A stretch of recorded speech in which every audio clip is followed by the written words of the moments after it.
الله أكبر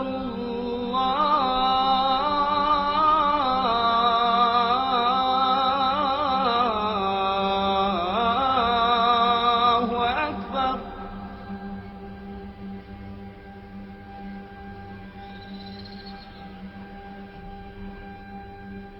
أشهد أن لا إله إلا الله.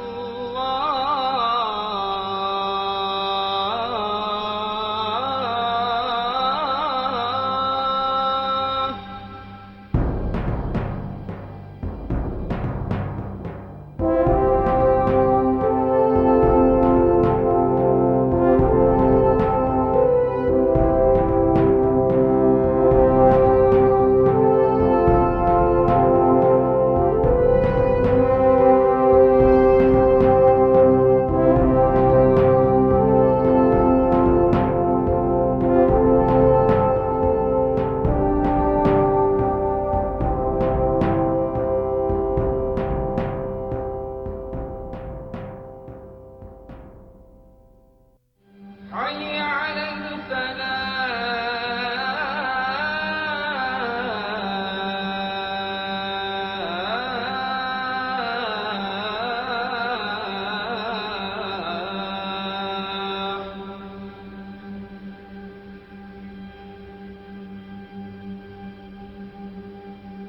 For historians and archaeologists, the land we now know as Iraq has the common label, the cradle of civilization. Here was home to the earliest known civilization on Earth, the Sumerian, which arose in the fertile Tigris-Euphrates River valley of southern Iraq 6,000 years ago. It was in this river valley, in the late 4th millennium BC, that the world's first writing system was born. The Sumerian people flourished in this land for over 3,000 years. By the 18th century BC, a new civilization, Babylonia, had risen to dominance in central and southern Iraq, while at the same time Assyria had formed in northern Iraq. The fertile land also drew the attention of neighboring rivals. For 3 millenniums, Mesopotamia, the land between the rivers, has rumbled to the sound of marching soldiers. In the 6th century, before the Common Era, Cyrus the Great of neighboring Persia, present-day Iran, defeated the Neo-Babylonian Empire. In the late 4th century before the Common Era, Alexander the Great conquered the region, putting it under Hellenistic rule for nearly 2 centuries. By the 1st century AD, the Romans invaded the region several times, marching from their territories in Syria. The region was once again a conquered outpost of Persia from 224 AD until the Islamic conquest of Mesopotamia in the 7th century. The Islamic conquest established Islam as a religion in Iraq.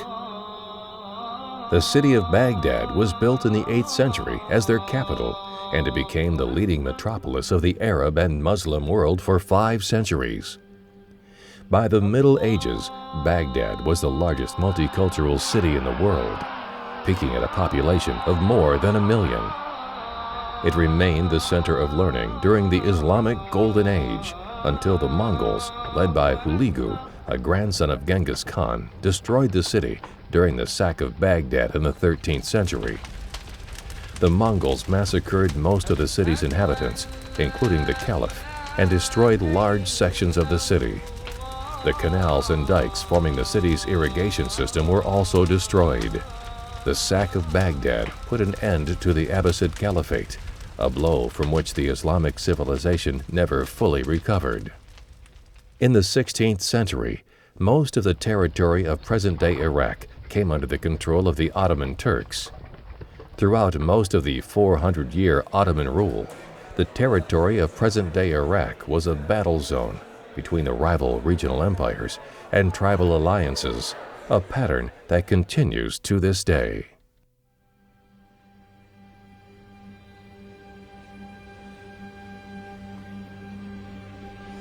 أشهد أن لا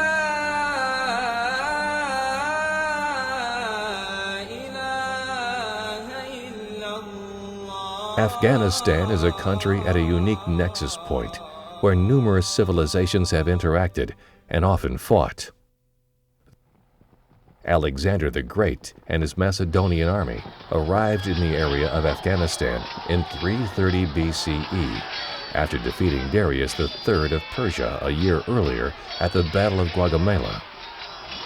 In a letter to his mother, Alexander described the inhabitants of what is now Afghanistan. I am involved in the land of a leonine and brave people, where every foot of the ground is like a well of steel confronting my soldier. You have brought only one son into the world, but everyone in this land can be called an Alexander. During the 7th century, Arabs brought the religion of Islam to the western area of Afghanistan and began spreading eastward. Although some accepted the new religion, others revolted and quickly went back to their old pre-Islamic way of life. But by the late 10th century, a series of wars had forced all of the remaining non-Muslim territories to convert to Islam, with the exception of the Kafiristan region. The local Afghan tribes were constantly oppressed by the Mughals of India and the Safavids of Persia. Any uprising by the native Afghans was quickly crushed with severe consequences by these empires. But the Afghans were always planning for their next revolt, as today, the way of the warrior was in their blood.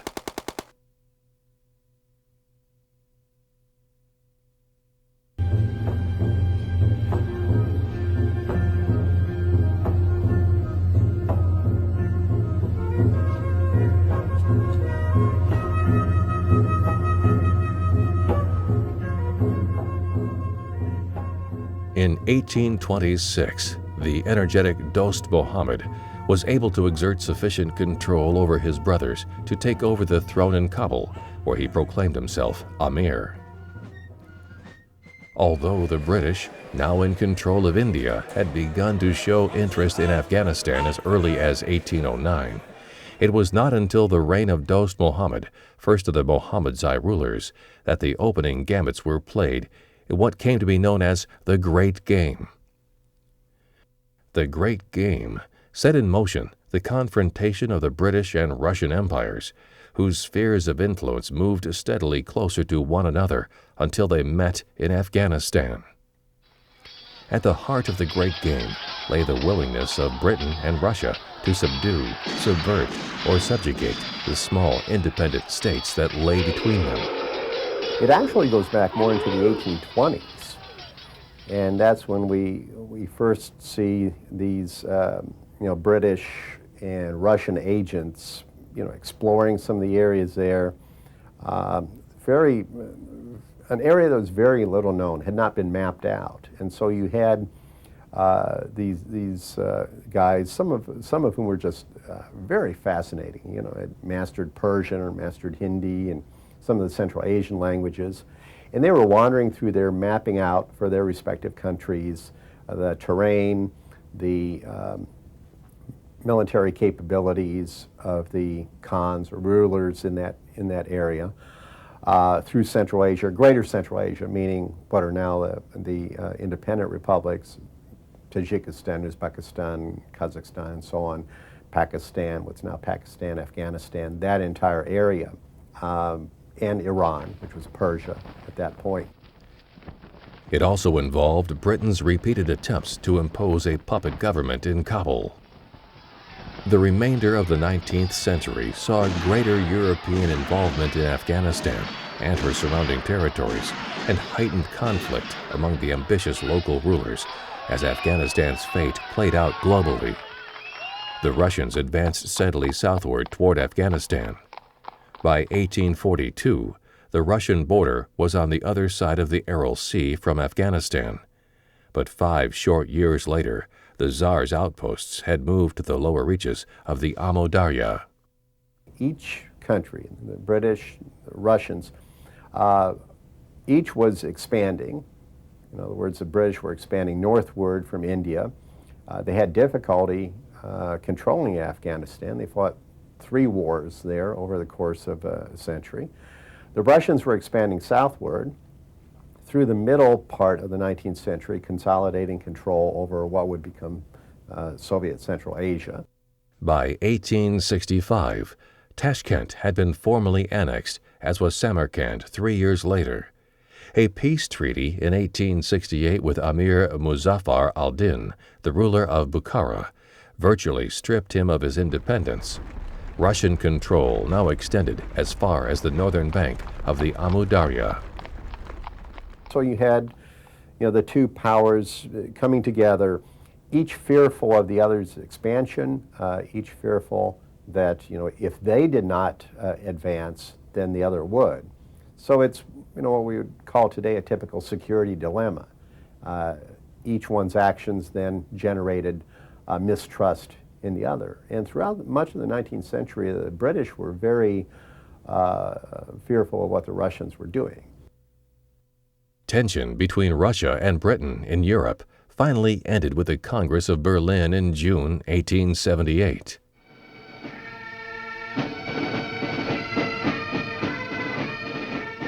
The following year, a British force of about 40,000 fighting men was formed into military columns, which penetrated Afghanistan at 3 different points. An alarmed Sher Ali attempted to appeal in person to the Tsar for assistance, but unable to do so, he returned to Mazar-e-Sharif, where he died the following February.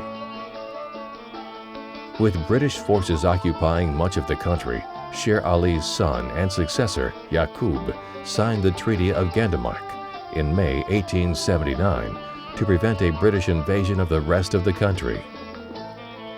According to this agreement, and in return for an annual subsidy and vague assurances of assistance in case of foreign aggression, Yaqub relinquished control of Afghan foreign affairs to the British.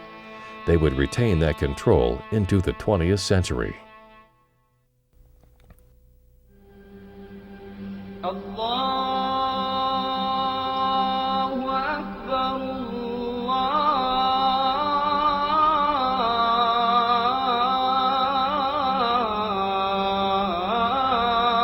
Allahu Akbar.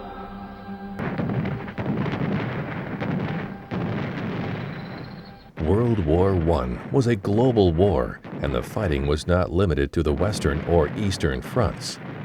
Campaigns were launched in the Balkans, Italy, on the Gallipoli Peninsula, and the Dardanelles, in Palestine, and even the remote desert of Arabia, and along the Tigris and Euphrates rivers. The Turks, humiliated in a series of short but bloody wars in the years immediately preceding 1914, were seriously underestimated by the Allies. The Ottoman Empire had been dismissed by Tsar Nicholas I of Russia as the sick man of Europe. But after victory over the Allies at Gallipoli, Turkey's visions of empire was renewed. The British government realized the vulnerability of strategic oil supplies from the Persian Gulf.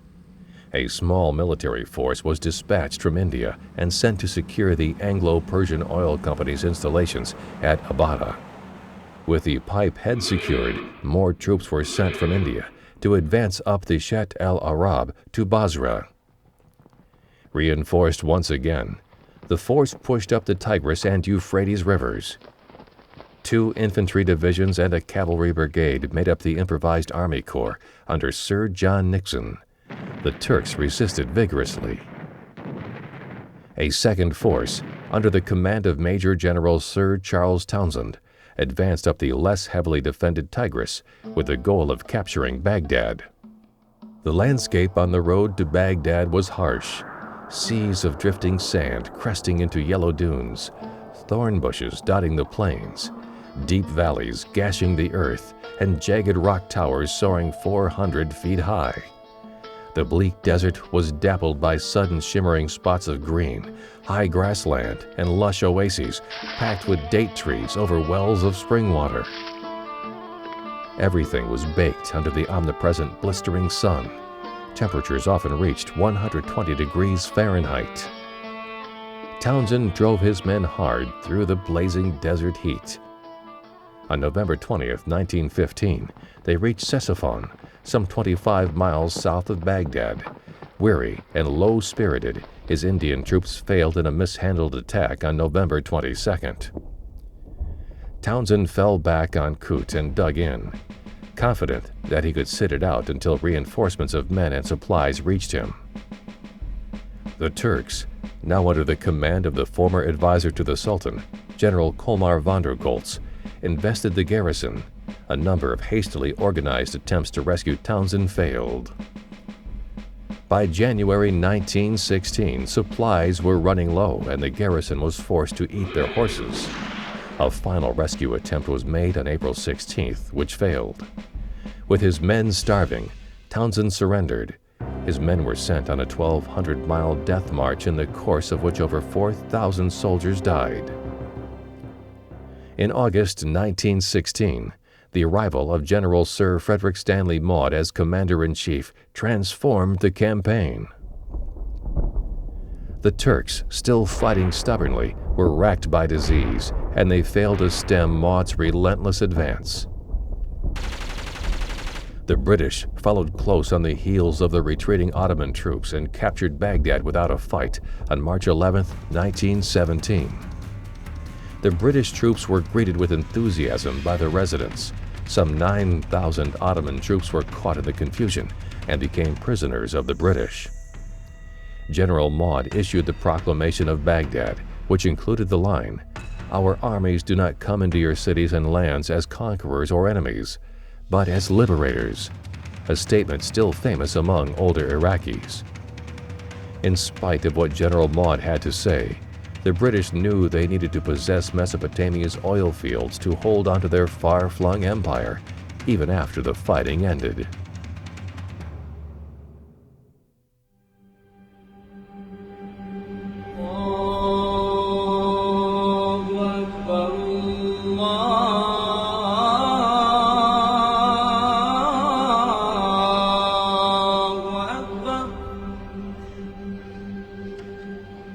Gertrude Bell arrived in Iraq on the heels of the victorious British Army after a decade of on-location studies in the Mideast. Born in County Durham on July 14, 1868, to a family of great prosperity, Gertrude Bell was the daughter of the great industrialist Isaac Lothian Bell. This family wealth was later used to finance Gertrude's travels around the world. At the age of 16, Gertrude went to Lady Margaret Hall, Oxford, where she became the first woman to achieve a first in history, after only 2 years of study. Thereafter, she traveled to countries such as Iran and Mesopotamia. Her fascination with Arabic culture led her to learn the Arabic language. In 1915, Gertrude was summoned to Cairo, where she worked on behalf of the Cairo office, which was helping to foment a rebellion of the Arabs against the Turks. Because of her intricate knowledge and personal dealings with the Arab tribes, Gertrude was able to offer a wealth of information and detailed maps that were used by T.E. Lawrence, better known as Lawrence of Arabia, and others in the successful Arab revolt. In 1916, she arrived in Basra and was able to draw maps helping the British Army reach Baghdad. Bell became the only commissioned female officer in the British Army.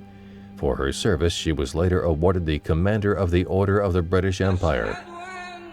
After the end of World War I, the entire map of Eastern Europe and the Near or Middle East changed drastically. 4 great empires, the German, the Austro-Hungarian, the Tsarist Russian, and the Turkish Ottoman, dissolved. The chaotic consequences of these dissolutions went on, in the case of the Ottoman Empire, for 5 years, involving a larger portion of the globe than in the cases of the other 3 former empires.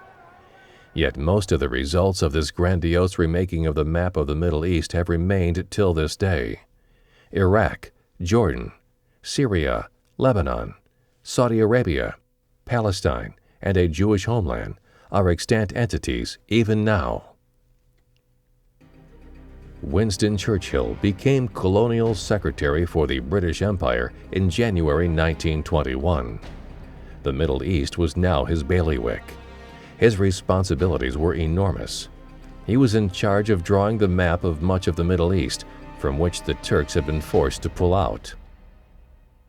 He faced the defiance of a dozen Arab tribes and the inclinations of his Prime Minister, David Lloyd George.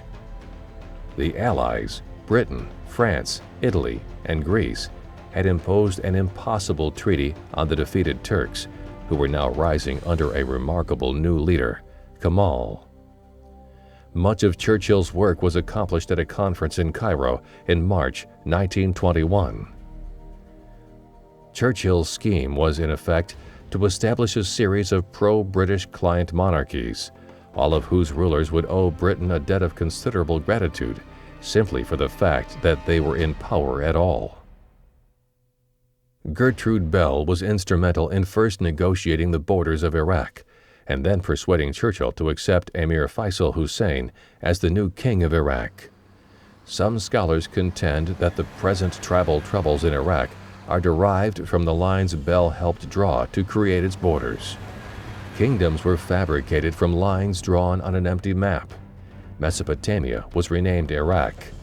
Ignoring the orderly Ottoman system's divisions, they crammed Christian, Jewish, Muslim, Arab, and Kurdish groups into Iraq's artificial borders. Moreover, its tip was snipped off, made into Kuwait, and the tribal leaders most willing to work with the British found themselves elevated to kings. The British then rigged Iraqi elections. But Gertrude's reports indicate that problems were foreseen, and that it was clearly understood that there was just not many, if any, permanent solutions for calming the divisive forces at work in that part of the world. Churchill responded, "I hate Iraq. I wish we had never gone to the place."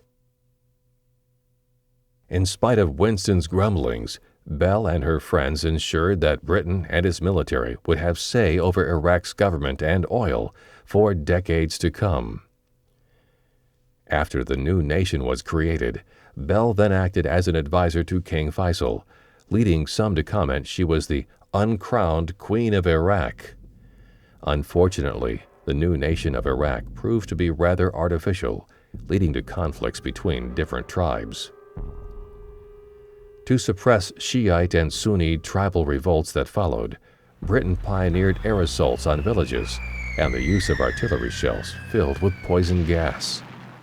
The British learned while it is relatively easy to enter Middle Eastern countries, tribes and other groups will rise up and fight smart and hard until the enemy becomes exhausted and goes home. Britain's conflicting promises and fabrication of states created deep mistrust and cynicism in Middle Easterners that persists to this day. Gertrude Bell came to an unfortunate end in July 1926. Beset by illness and perhaps a sense of personal loneliness, she took her own life with an overdose of sleeping pills. An obituary written by her peer, David G. Hogarth, expressed the respect British officials held for her.